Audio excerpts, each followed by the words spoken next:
My amplified unit, top of the morning, afternoon, evening, wherever you are in the world, salute. This is indeed the Amped Up Podcast with BC Amplified for Monday, May the 15th, 2023. Hard to believe we are 12 days away from Saudi Arabia's Night of Champions, WWE's next premium live event / pay-per-view, however you're paying for this thing. 12 days away. It seems like just yesterday was Backlash. These things are coming rapid fire, man. Also, 12 days away from Night of Champions. That means 13 nights away from the head-to-head collision with NXT and AEW. NXT Battleground going head-to-head with AEW's Double or Nothing. 13 nights away. Next Sunday. Not this Sunday. Next Sunday. Next Saturday. Saudi Arabia's premium live event for WWE, Night of Champions. I hope you're keeping track, man. 3 big events, all brands, next weekend. Damn! Coming rapid fire. So tonight's Monday Night Raw is going to be big. I have the preview for you, man. The 6 bullet points that they are trying to have their audience digest. 6 points of interest that WWE is kind of hyping up. And one of those includes a possible title change tonight. And I really hope this does not happen. And wait till you hear what we're hearing, why this might happen. The reason that we're hearing. None of it makes sense. We'll talk about it. The Raw preview involving something massive that I hope does not happen because nobody will benefit from this. Sticking with WWE in this podcast, we are going to talk Randy Orton. Some not so good news, man. You knew when he was out for so long with that back injury, you knew something wasn't right. He was flown out to WrestleMania to make some appearances. Those were, from what we're hearing anyway, canceled. Still went. We're hearing he was still there at WrestleMania. But some appearances were canceled, and he never obviously showed up in any form on camera. WrestleMania weekend, not the night after. And now his father is actually speaking out, and this news is not so good, man. We're going to talk about one of the best wrestlers of all time in the ring and just presence-wise. Because in the ring, I always look at him like Dustin Rhodes. They're some of the most flawless wrestlers you'll ever come across. When we think best wrestlers in the world, it's in the eye of the beholder, but you think kind of like Bryan Danielson, you think maybe Kenny Omega, you think AJ Styles, right? Names like that. But people don't really think about there's a different side. There's just this fluency of a professional wrestler where it's like ballet with combat. And you don't even realize how just fluent it is, how flawless, how natural it is. So you kind of take it for granted. Dustin Rhodes and Randy Orton were always that type. You watch a Dustin Rhodes match and you just watch how seamless it is. You watch a Randy Orton match, you just watch how seamless it is and you kind of take it for granted. So we don't put those names in the category of best wrestler in the world, but BC always makes sure that he gives that respect. Individuals like Dustin and Randy Orton. It's a different aspect of best wrestler in the world, or at least in that category. So we're going to talk Randy Orton, man. It's a very sad situation, and it's not about, a lot of people are like, well, he's going to come back because there's no way he's going to end it like that. Guys, you got to be medically cleared, first of all, and the news that we're hearing is they're just not going to do it. So it's most likely not going to be his choice. I'm going to tell you exactly what his father said and break it down for you guys. So we're going to get to the Raw preview. We're going to talk Randy Orton. On the AEW side of things, we're going to talk Tony Khan sparking more controversy with not mentioning anything or talking about CM Punk at all. Not even the brawl out shit, which he always claims he cannot discuss for legal matters. He won't even say that. But he just won't comment at all. And what we're hearing is a little deeper than what you guys may think. It has much more to do with just legalities. BC will explain exactly what I'm talking about. And Mox is coming hard at who we believe is Jim Cornette. I'm going to read you guys a comment that recently Mox cut with, I believe, Sports Illustrated, and he leaves a scathing message over to Jim Cornette, or at least a response to those that are not too fond of the Elite, Kenny Omega and the Young Bucks. So it's a packed podcast, obviously. I'm going to waste no more time. I'm going to get a big swig of my Dunkin' Extra Extra. We're going to come on right back, and we're going to get amped up for Monday, May 15th, 2023. Let's do this!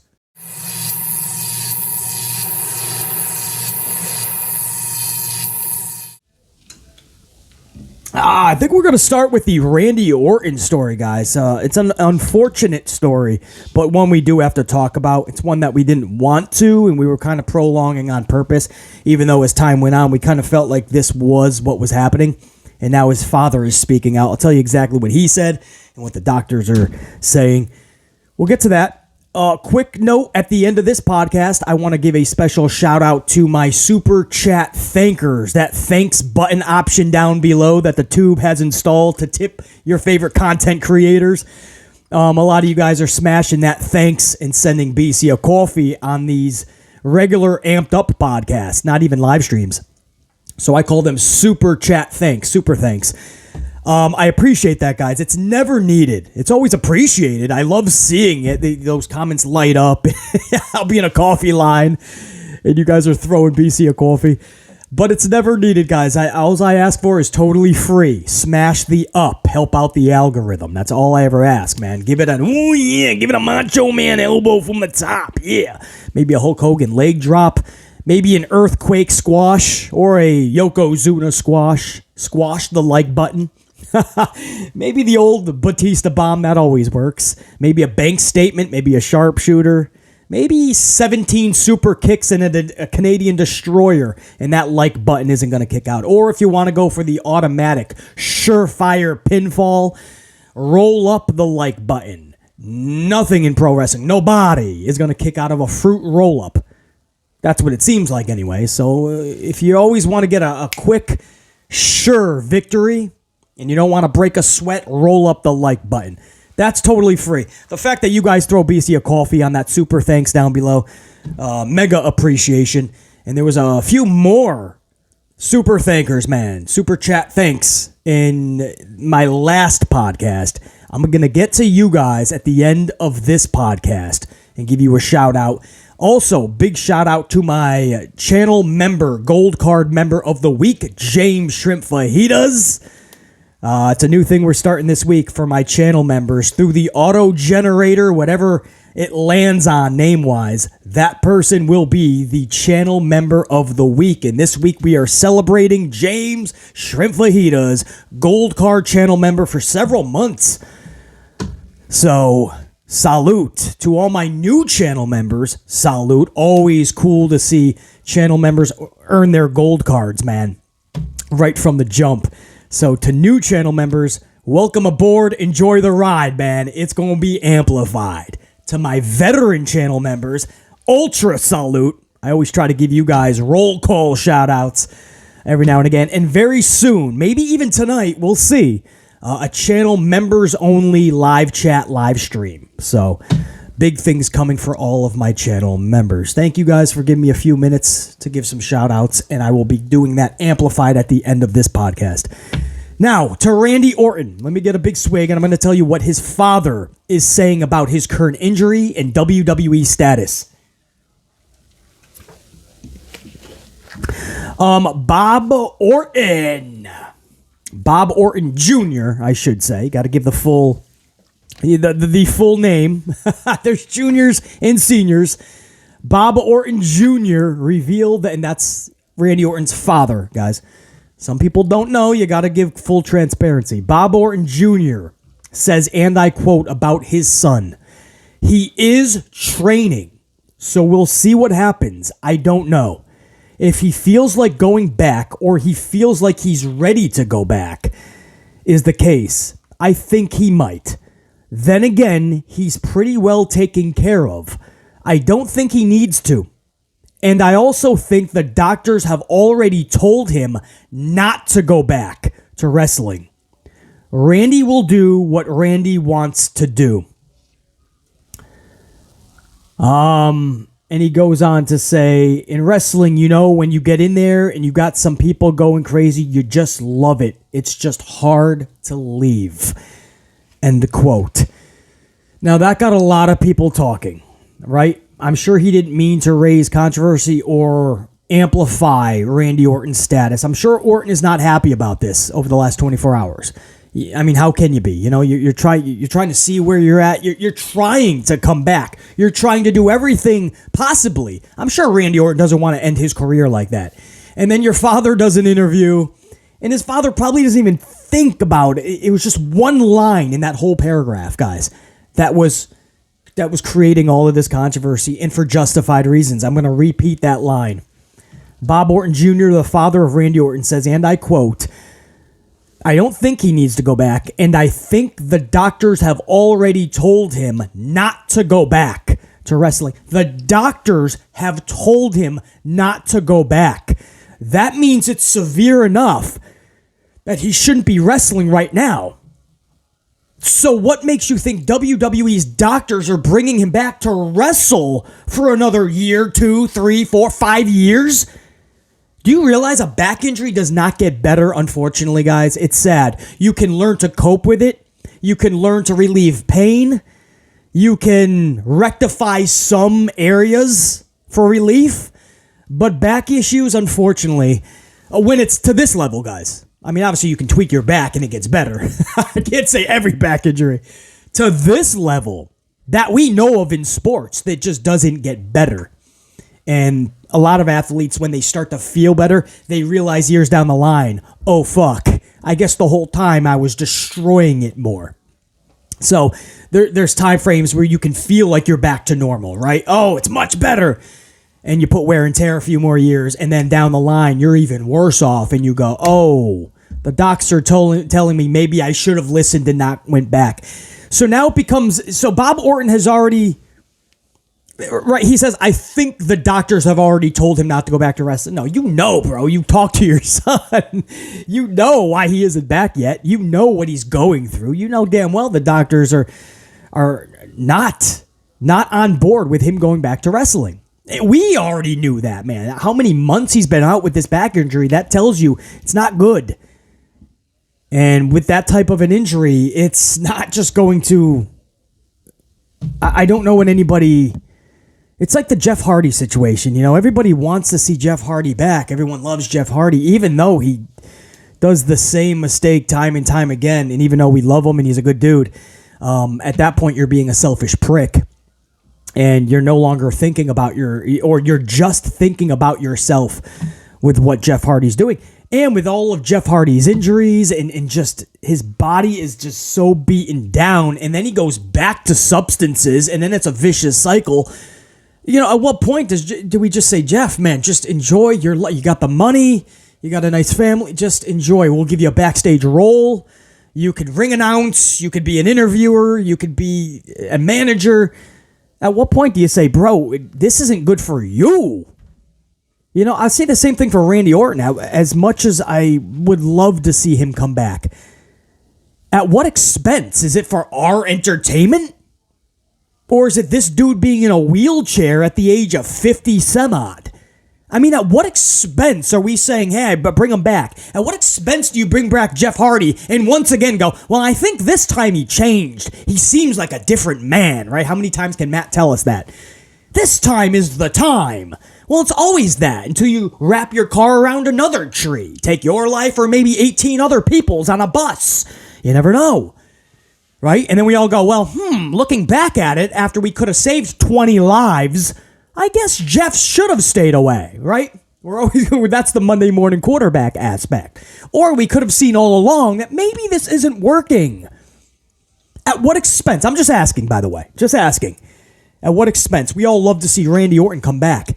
But damn, I've been saying for the longest time, man, I felt like this was the twilight of Randy's career anyway. A few more years, and I felt it was a wrap. And I said that because I knew the wear and tear that he was going through and putting his body through the style of wrestling that he was wrestling. A lot of people took it for granted, and it's not even their fault. Subconsciously, they were taking Randy Orton for granted because just like I said in the cold open teaser, His style of wrestling is so seamless that it seems so easy. It seems like he's not even putting in effort. That's how good Randy Orton is. It's so fluent. He's pro wrestling, and it's ballet. It's so fluent, this dude. He can dance with the best of them, and it doesn't even look like he's breaking a sweat. No, a lot of people subconsciously taking that for granted. And I knew, man, these were the twilight years. He was already out of his prime by a year or two, but I also knew he wasn't going to be one of those dudes to go 10, 15 years past his prime, unfortunately. And I'm not even sure that he would want to. But So what I was saying was, man, I know it's the last few years in the ring for Orton. I hate to see him with RK Bro in a comedy tag team trying to recreate like a Daniel Bryan Kane. And I understand a lot of people thought it was funny. RK Bro, 420, and they smoked together on the tour bus. And they sold some T-shirts. And a lot of people say, well, BC, this is exactly what you're talking about, so it relieves the pressure on Orton. He's in a tag team, so it relieves some of that workload, right? He doesn't have to do as much because he's in a tag team, BC, during the last few years. So it helps. And you're right, that is true. I just felt there was more for Orton. If these are truly the last few years, and by the way, now we might have seen the last of Orton. If it's up to the medical, if it's up to Orton, he wants to come back. I truly believe that. If he feels like his back could even give him another match or 5. But doctors now, WWE might not let him come back. But even before the back issue, I was saying, man, there's so much more. And even before the back issue, I already felt like he was only going to be around a few more years in the ring. So I was saying, man, I really wish these last couple of years were spent with him being a top-level performer, not necessarily just going for big gold belts, but just in big storylines, a diabolical heel, old-school legend killer. You guys remember that? That was the best Randy Orton, legend killer. He went around punting the dome pieces of legends and showing no remorse and just being that ruthless, diabolical heel. And now he's just like scootering down the aisle with Scooter McGee, Matt Riddle, and it was like, man, we could be utilizing him better than this. And it's sad that if he cannot return, if WWE doctors do not let him return, the last we've seen of Orton was RK Bro, in a comedy act with Matthew Riddle. I don't know. It doesn't sit well with BC. There was so much more untapped in Randy Orton. There was so much more, whether heel, face, as a solo act, as an individual. I never felt Orton was at the level that we all knew he should have been at. And you guys know I'm right. I'm not saying he should have been completely equal with John Cena, but there was so much more. This guy is a massive name, man. Randy Orton is a top-level performer, and I always felt his career was such a roller coaster of highs and lows that he never developed the rhythm that he perhaps should have been at. I mean, he'll be at a main event in a pay-per-view, and then he'll be opening a WrestleMania with Seth Rollins. Opening, which was one of the best RKOs you'll ever see, by the way. I think that was was that not an open? Well, he's opened a bunch of pay-per-views as well, as my point. But that RKO, if you ever see it, man, Seth Rollins goes for the stomp. He gets launched 85 feet in the air into an RKO. It's one of my favorite ones of all time. But my point is, man, he's starting pay-per-views, then he's main eventing, then he's in the middle of the card, then he's gone for 3-4 months, then he's in a tag team. They never really developed his wrestling was fluent.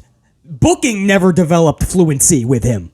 And a lot of that was his own attitude. I totally get it. At least 5 different times this dude was brought back because of his own attitude. He was set for a big push. He fucked up. And to his credit, he admits that at least. Immaturity. And then when he thought he was mature enough, he was immature yet again and made stupid decisions. And he says it was his fault a lot of the times. And I think after 3 or 4 times, they just couldn't trust him anymore, maybe. Maybe that's the case. So they just said, okay, he's a huge name. We're going to keep him. We're going to pay him. We'll give him something, but we can never trust him with the top spot. Maybe that was it. But to BC, it just seems criminal because I know there was so much untapped potential left in Randy Orton. And according to Bob Orton Jr., his father, it looks like he may not be able to return. It's not up to Orton, guys. I mean, if doctors are saying we don't feel like he should be wrestling, the WWE doctors can't just be like, well, we think you're wrong. And then 6 months down the line of him landing on his back 16 times a match, 42 times in a calendar year. Or do you cut that to majorly part-time, 17, 18 times a year, 12, 13 bumps a match? How is that any of that going to help his back? All right? And then 2-3 years down the line, if he retires and he's got massive back injuries or problems, WWE is on the line for those injuries. That's why you can't run a sloppy shop. You know, we love to say, oh, the WWE has to let him do what he wants to do. Well, if the doctors are saying, dude, his back is so fucked up, he can't. There's no viable doctor that is going to issue his clearance. And then he goes to WWE doctors, and they're like, well, fuck it, man. We really want him for SummerSlam. Can't do it, guys. So you can blame WWE all you want, but you know what? If he does come back and he gets fucked up, you know what we're going to say? They're running a sloppy shop. So you can't have your cake and eat it too sometimes. If it's your birthday party and you're going to have your cake because you invited all your friends and shit, well, you're going to have to feed them. And sometimes you cannot have your cake and eat it too. Everybody else is going to have to eat that shit. So, I don't know, man. I don't know. It's one of those shitty situations where I just felt there was another big singles run in Orton. One last big hurrah. I preferably would have done that as a heel. I don't know how you guys feel about it. I don't know. If you were booking WWE and you had Orton, how would you book him? Would you book him a mega face? Or would you bring him back to that Viper status, or even worse, Legend Killer, better I should say, Legend Killer status? I don't know, man. But it looks like we may have seen the last of Orton, possibly, and it will his last hurrah would have been with Scooter McGee in RK Bro. I don't know. Do they find a middle ground, maybe, right? And they have him do like a retirement match. Or one last run, a series of like 4 or 5 matches, and it culminates with his last match.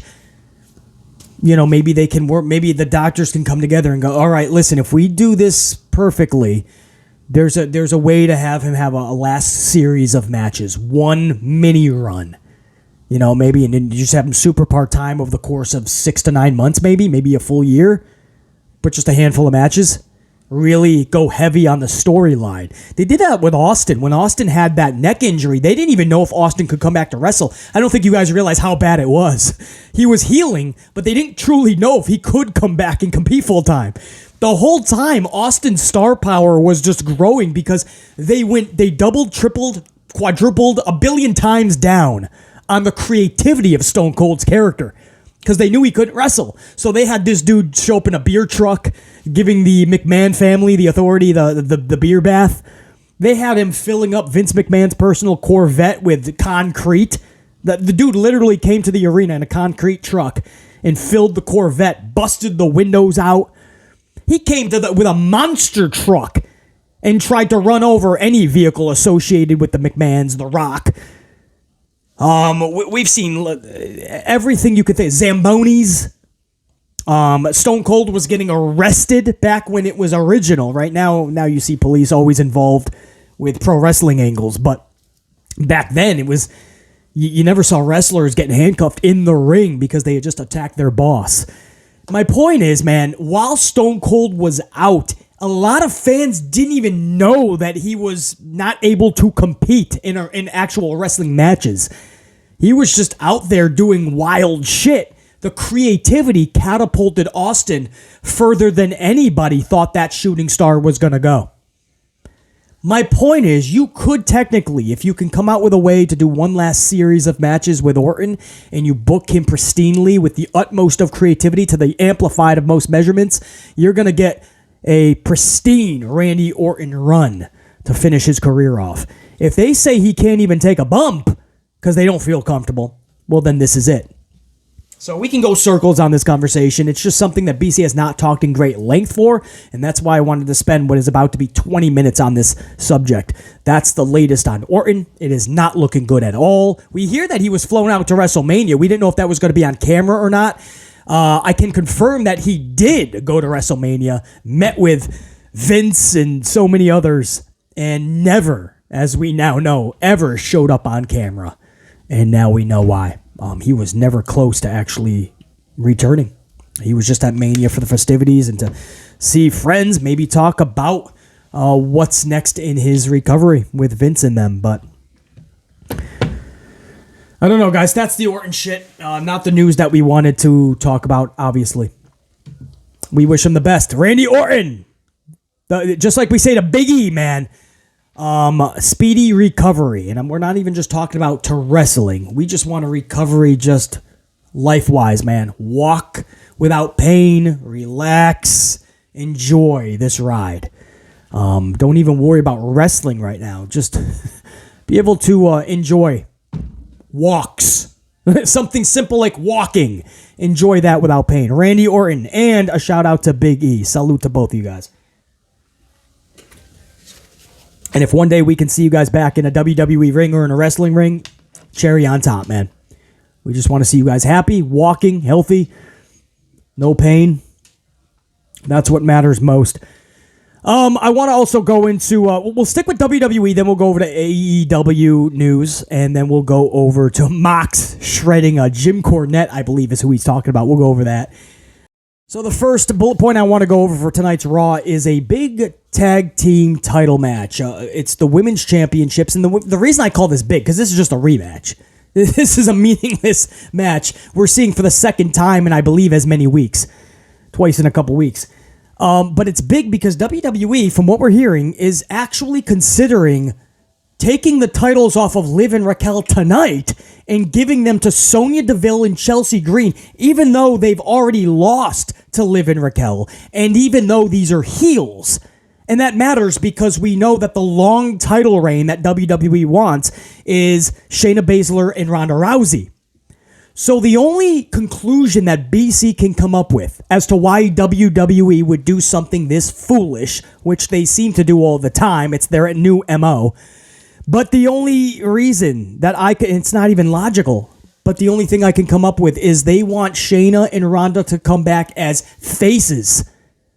And if you think that's going to work, WWE, the faces will fall on their faces, and you will be to blame.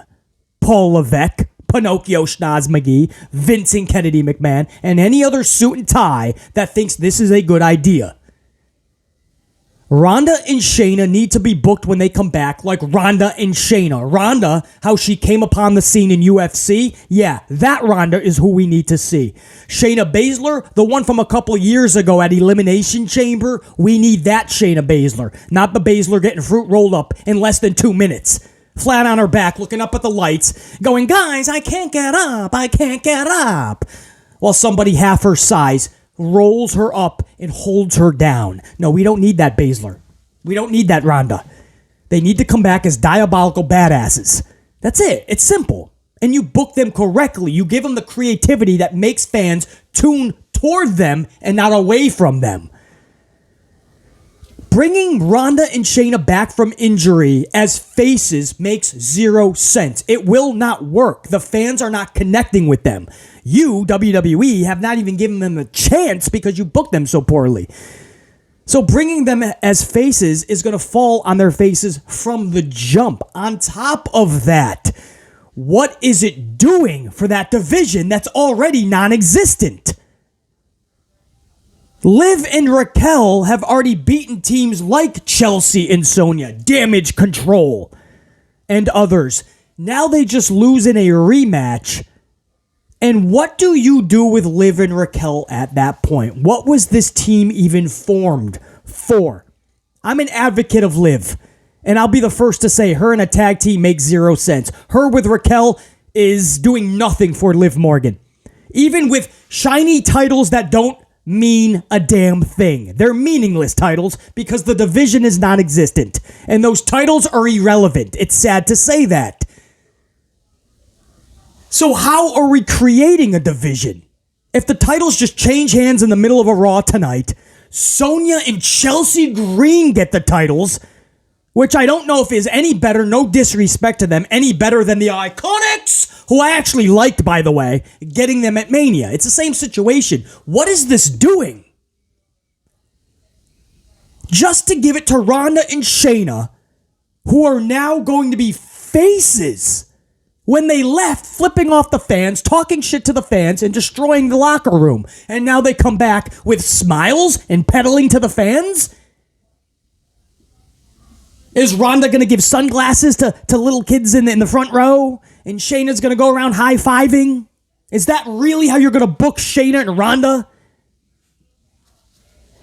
Yes, I'm amplified. I'm frustrated by this because I don't understand why this is even a topic. Luckily, thankfully, we're recording this podcast early enough. There's still many hours before Raw tonight for them to rectify what could be a massive wrong. And I hope they do rectify this. I'm hoping it's just chatter. Do not change those titles tonight. As much as I don't want to see Liv and Raquel in a tag team, I don't want to see those titles continue to go around and around on that merry-go-round. Hot potato. To a point where that son of a bitch is so hot, it's going to be dropped every show eventually. Every single Monday night, every Friday night, those titles will be changing hands. You don't even know who's champions anymore. You don't. You blink, it's Becky Lynch and it's Lita. If you blink again, it's Damage Control. If you blink again, it's Liv Morgan and Raquel. If you blink again, it's Chelsea and Sonya. If you take a nap and you wake up, it'll be Shayna and Ronda. And you wonder why Sasha Banks, Mercedes Moné, Mercedes Fernando, Trinity Fatu, Naomi, you wonder why they walked away. If this is what we're doing with their tag division, it's not a division, man. As it is, I'm looking at the graphic. You just took a bunch of singles wrestlers and you threw them together and we're acting like this is a tag team division? Liv and Raquel just get thrown together? Raquel was with Shotzi. Liv has been with so many other people in the past. Then they just swap. Sonya has been with so many people in the past, namely Carmella. Chelsea and Carmella were brought the link up, and then Carmella got pregnant. Congratulations, Carmella and Corey. So then they just said, okay, well, let's just transfer Sonya into that role. We're just throwing baloney at the wall, and whatever name it lands on, we're like, that sounds good. Anyway, guys, that's one of the things that is on tap tonight. No matter what the outcome is, be prepared for a rematch for the tag team titles. Liv Morgan and Raquel versus Sonya Deville, Chelsea Green. Also, they're pumping up Shinsuke Nakamura versus The Miz. This is also a rematch. We've seen this just a few years back. 2019, 2020-ish. A lot of you guys may have forgotten about it, and that's fine. I don't blame you, actually. But we're going to get it again. What's funny to me is they hyped this up last week. They had a backstage segment, and then when we came back from commercial, Kevin Patrick was like, oh, big match next week. I can't even hold my excitement, Corey. Shinsuke versus Miz. And I'm like, who's going to go to school the next day and be like, oh my God, Timmy, I can't believe Shinsuke and Miz. How are we going to get through school this week and the weekend? I can't wait for Raw. You know, no adult is going to the water cooler and being like, yo, how you doing, Henry, man? Yeah, the kids kept me up all night last night. The dog was barking. Yeah. You see Raw? Yeah, man. Next week, Miz Shinsuke. Yeah, I know, man. It's going to be a long week, man. Got a lot of paperwork. We got to do the thing with Fred. We got the meeting Thursday. But you know what? Miz and Shinsuke is going to get me through the week, man. Man, I can't wait. What do you think they got planned for that? You think it? Yeah? You think roll-up? Miz roll-up Shinsuke? So he loses his second match on Raw just like he did his first match on Raw last week? Yeah, me too, man. I can't wait. Anyway, I'll see you, man. I'll see you at lunch. We'll talk more about it. Who's talking about Miz and Shinsuke? What are you pumping up? There's nothing to pump up. Stop. Cut the shit, please. Honestly, stop. But, guys, just preparing you for what's tonight. Miz versus Shinsuke Nakamura. Also, they're pumping up Becky Lynch is going to address Trish Stratus finally. Well, didn't she address that last week when she showed up behind Trish and gave her a wabaka and sent her in retreat mode? What the fuck are you going to do now? Grab a mic and start yapping away? Usually you yap and then you give a punch to the mouth. You just gave it a punch to the mouth. What's the yapping gonna do? So what I'm saying, guys, is now you come with creativity.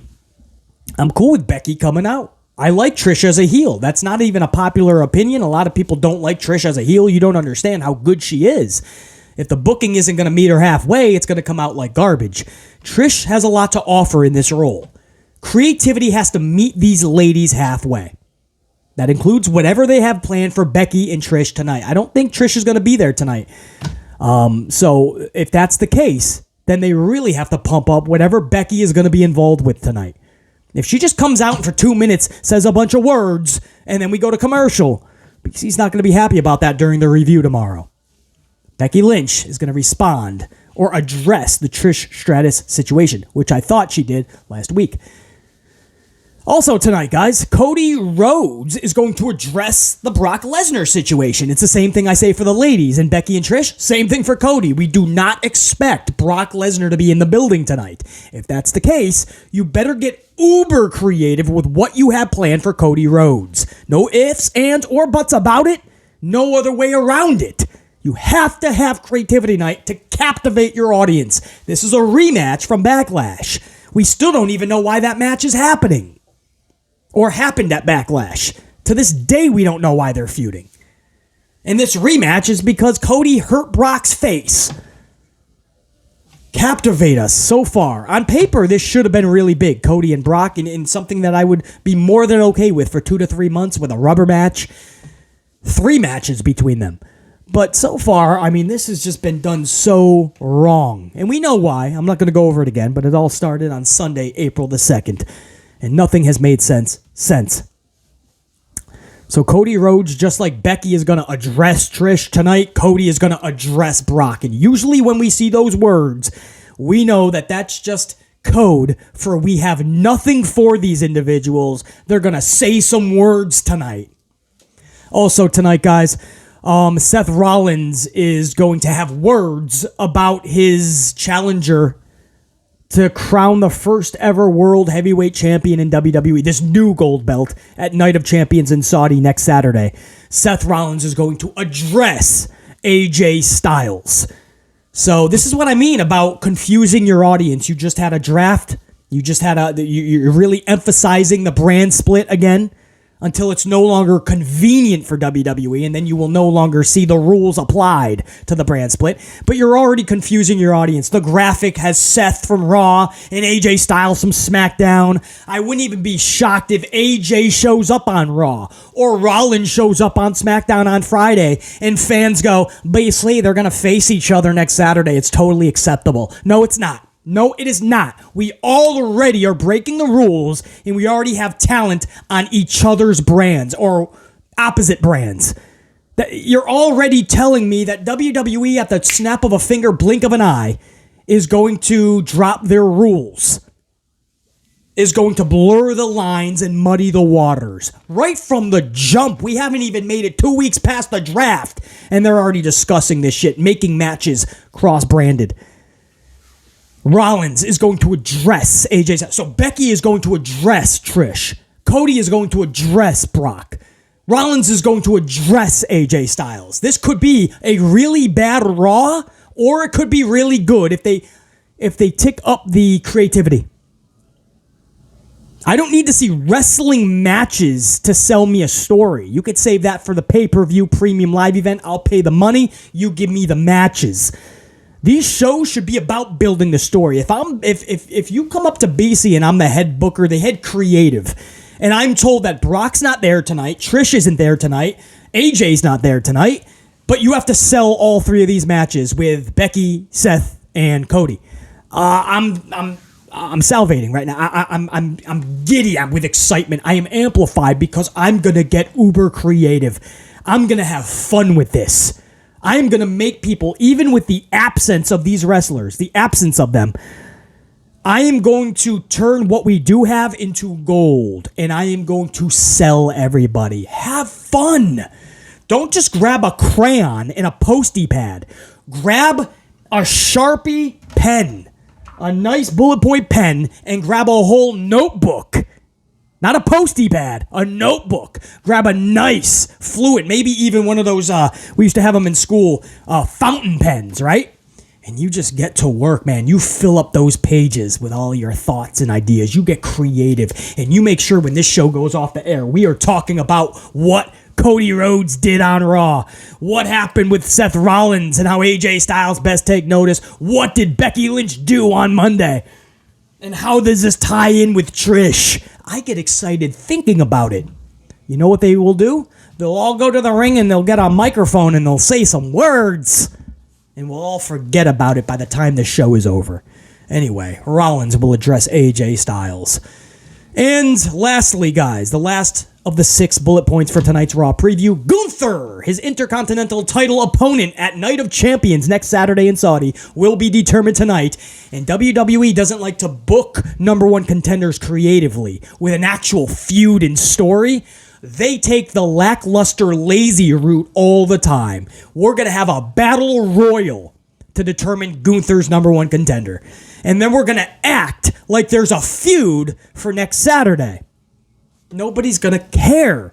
There's no reason for this. When WWE wants to come with a number 1 contender, they do some bullshit tournament, or they do a triple threat or a fatal 4-way, some type of multi-man schmaz, or the tournament, or a battle royal. This is an easy way for WWE to come up with a title match contender. Back in the day, we had stories develop, and that led to the title match. These days, they can't be bothered to give us any time of the day, much less these wrestlers the time of day, to give them an ounce of creativity. Can you tell I'm amplified in the preview? Just imagine if this show goes off the rails tonight, how BC's going to be during the review tomorrow.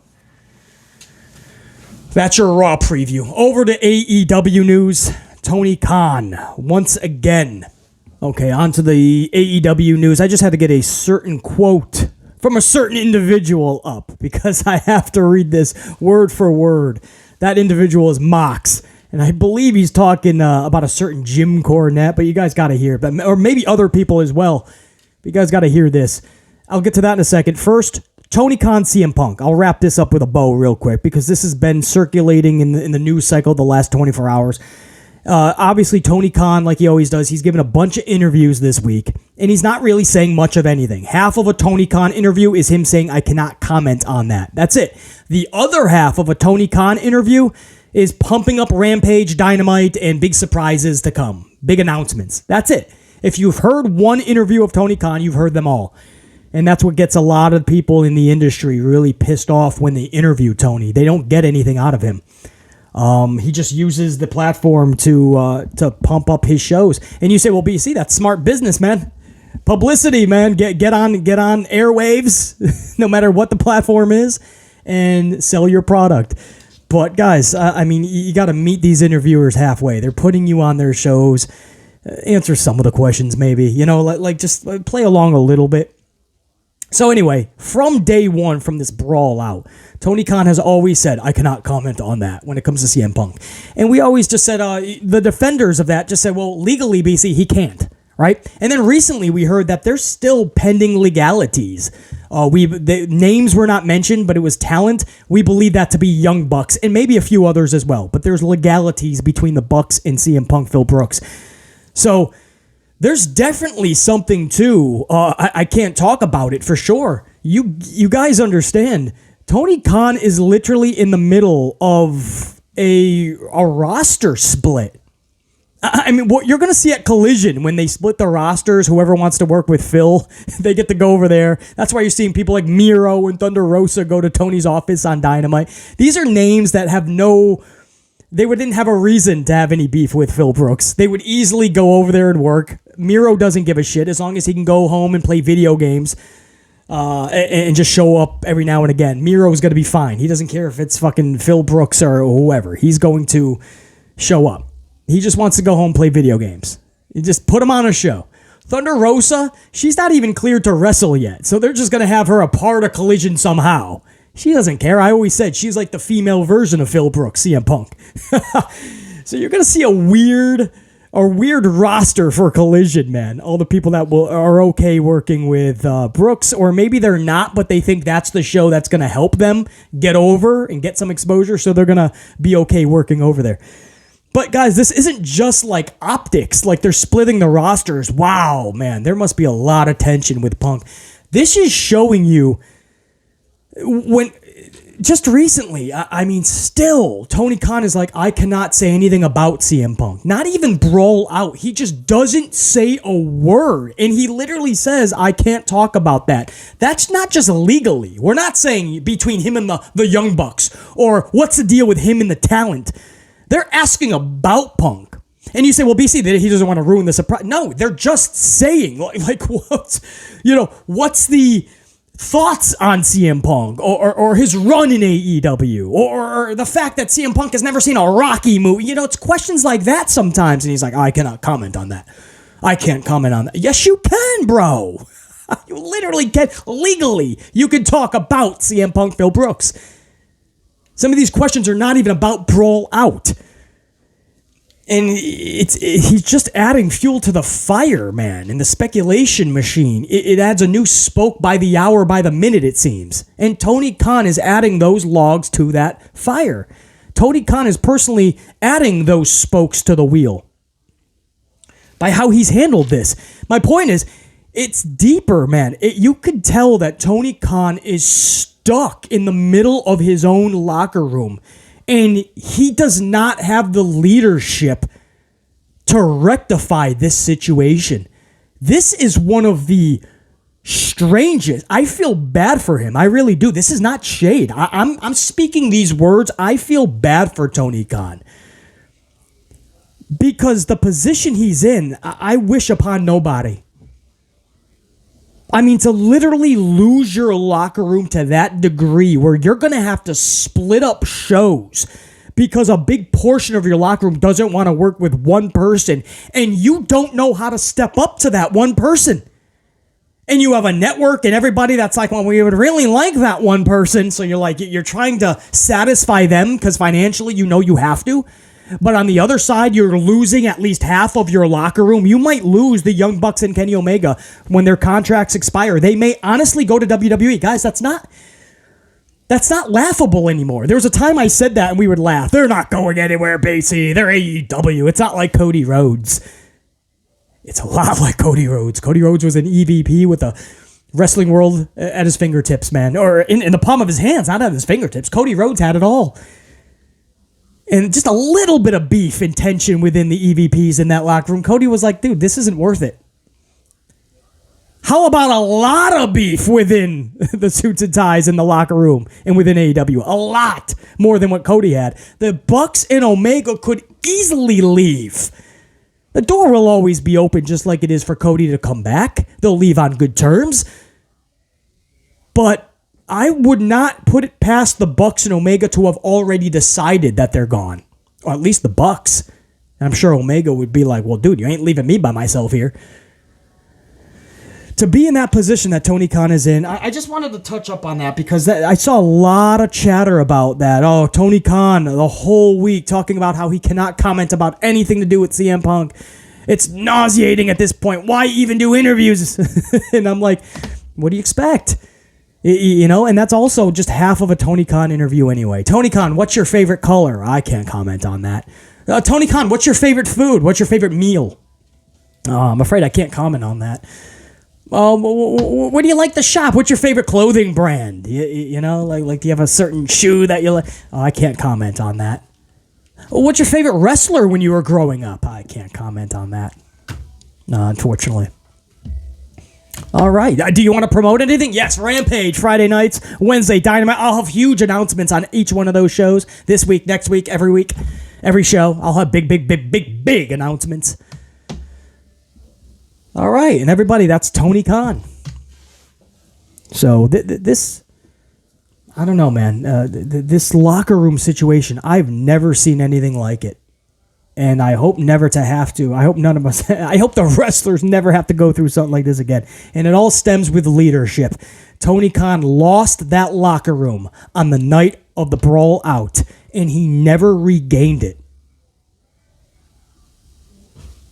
One of the cool things about All In at Wembley, August 27th, I believe. One of the coolest things about that event is that's the one thing where the locker room seems to be really excited about in a long time.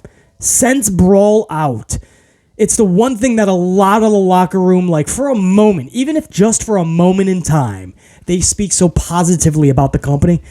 All In is really bringing that atmosphere back. I hope it's enough to get them over the division in that locker room that Collision is going to cost that locker room, because it is a high cost. You bring back Phil Brooks, but at what expense?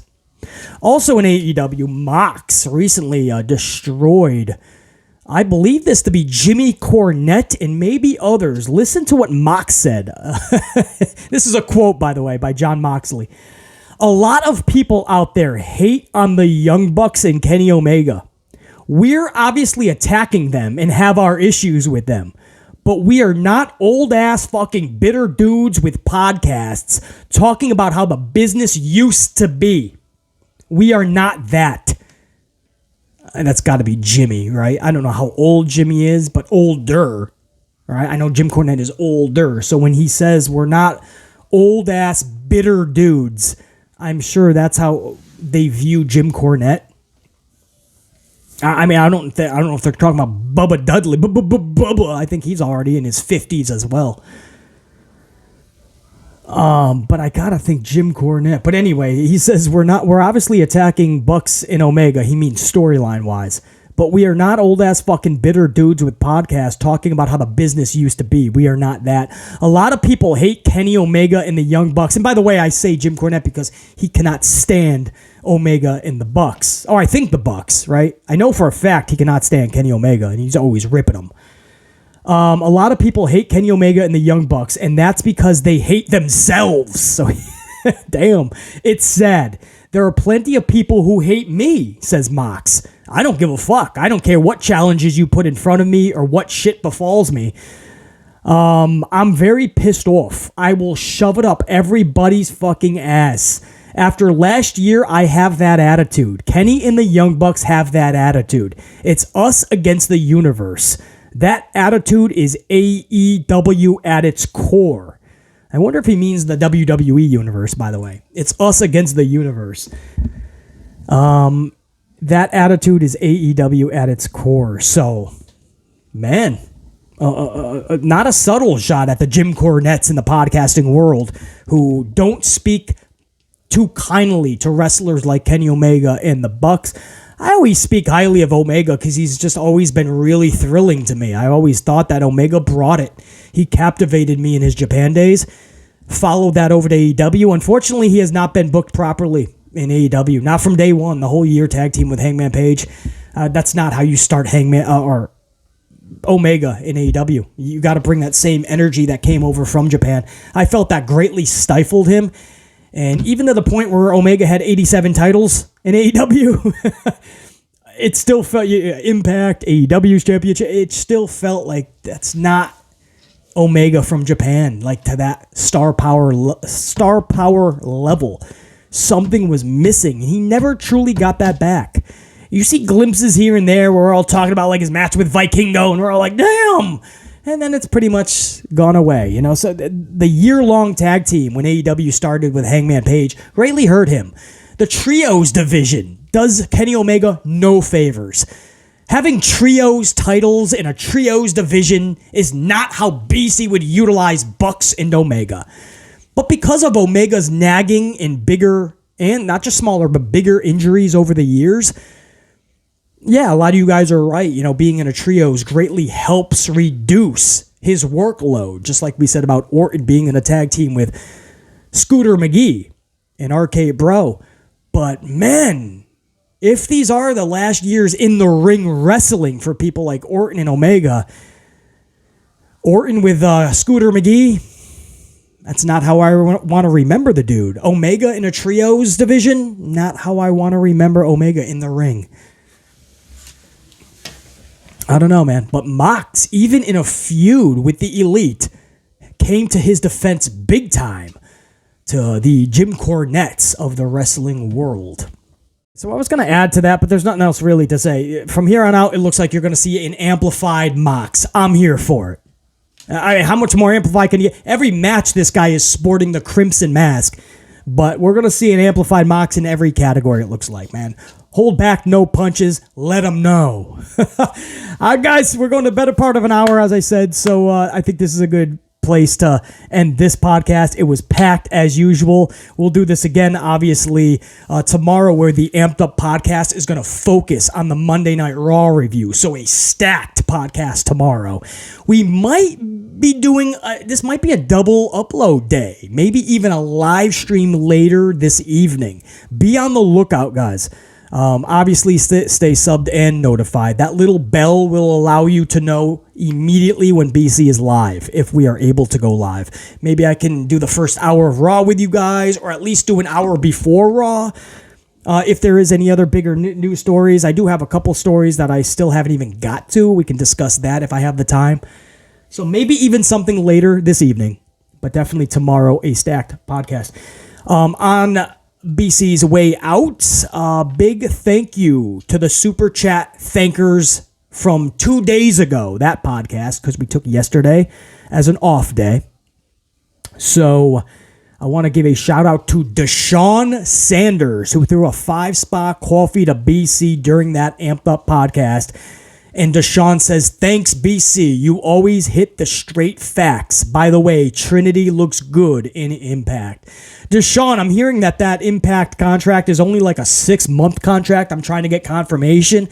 I'm hoping that gets extended, because from what I'm seeing from Trinity, she found that smile again. And the athleticism, the work rate, all of that, the skill, that never left her. So I definitely agree. And as far as thanks, BC, you always hit the straight facts. Thank you, Deshaun, for always tuning in, man, and making this as special as it is. So I'm sending that thanks right back to you, bro. Deshaun Sanders, salute. I appreciate the coffee. Also, Caleb James with a 10-spot, couple of coffees.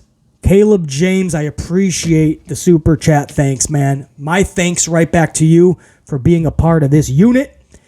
Caleb James says, hey, BC, been a long-time subscriber of your channel. Since I was 16, I'm now 19. Your content has helped me through tough times, and I truly believe you are one of the greatest minds in the IWC. Thank you for all the laughs and memories. Caleb, I appreciate that, man.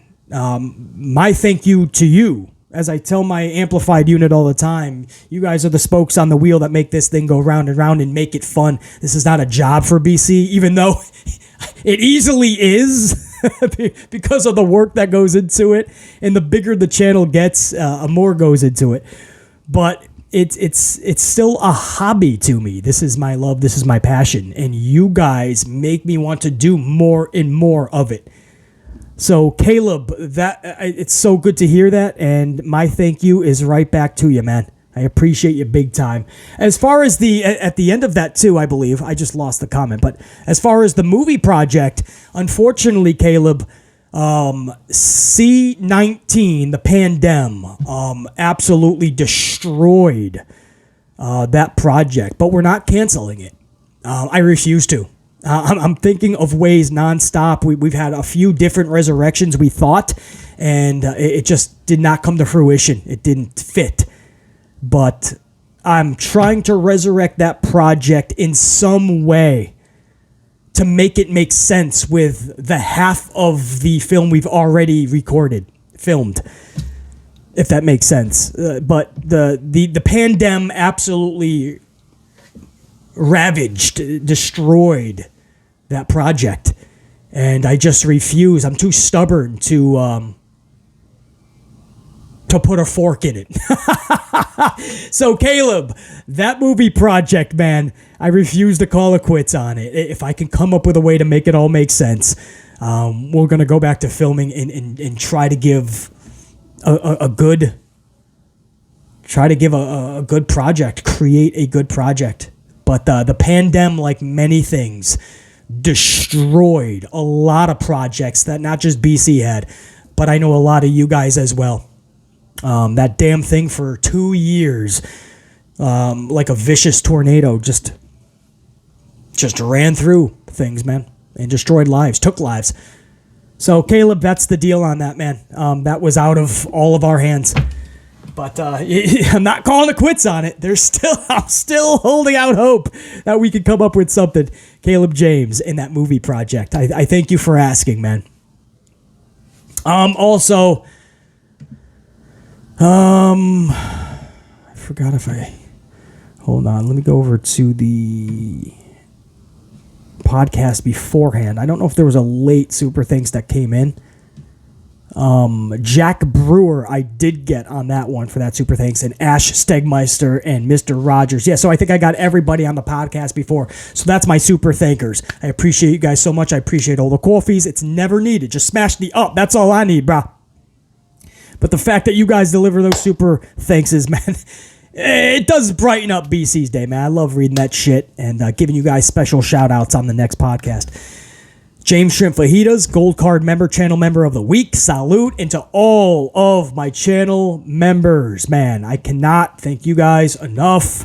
It is the top level of support that you could possibly have. And I know we got some new members in as well. I was going to do a whole roll call, but I think maybe I'll hold that off, man. I'm going to do a members only live chat live stream soon. So be on the lookout. That could even be tonight. Who knows? But to all my channel members, big stuff coming up. So, all right, that's it, guys. BC, until next time. And there will be a next time. We the ones, all the rest far distant twos. Top guy, I'm out. BC saying check you.